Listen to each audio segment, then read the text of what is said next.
where, and when. I'd say every founder says the same thing here. It's like, we start with the customer first. And like, so much of the time that is so not true. I think if you like actually then ask them a couple of questions, they always are actually starting with like, what's convenient for the business, what's the cheapest to ship, what their systems can already handle, what fits in the budget.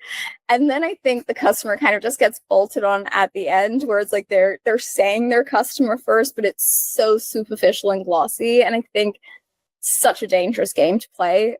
I think starting with the customer itself, honestly, it's so hard.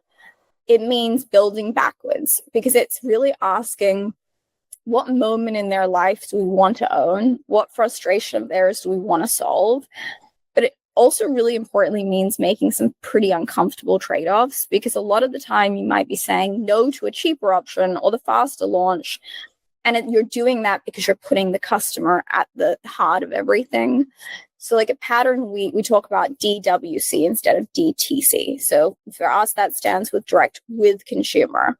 And so we're not saying that just as like a channel strategy. It's more a philosophy, right? It means saying the customer isn't just this voice that you layer on after the fact. It's the customer itself is the process. So it's really, if you're DWC, it's like, how do you collapse the distance between what the customer feels and like what we as a company do? So it's listening to them straight from their mouths. So like, I'm still jumping on with customers each week and talking directly to them myself. It's reading like the reviews, it's watching and kind of really looking how they experience the checkout process, right? And then it's feeding all of that back into your decision making. And it's not kind of just filtering that as a marketing voice. It's really about how are we like living and breathing this in the DNA of our business.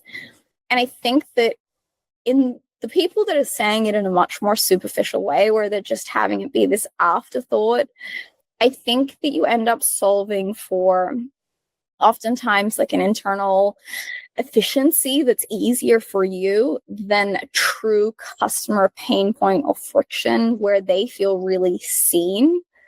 And I think when you really operate more with this DWC concept, you're building backwards from the moment that they're trying to solve in their lives, and you're stop asking yourselves like, what's the shortest path or what's easiest? And you're saying, what removes the most friction for them? And I think those trade-offs, even though sometimes it is harder, and honestly, sometimes it's frustrating. Sometimes I'm like, oh my gosh, I wish the customer didn't feel this way. But it makes you have a better end product. And I think that it's something where it's always worthwhile putting yourself in the shoes of the customer, because it's really something that pays off in the long term. Like, it's something that builds that trust, it builds that relationship.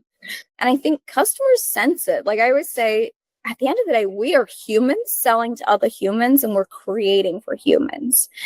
And so I think it's not really like, should they come into the decision-making process? I mean, yes, they should. When?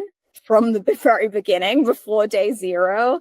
And it should never be something that's like retrofitted at the end.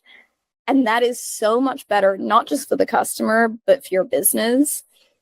And so it's just, yeah, it's not, they don't come into the process. Like, what is that language? Like, they are the process. Like, that's what it means for direct with consumer. And I think if anyone takes anything away, like, be direct with consumer.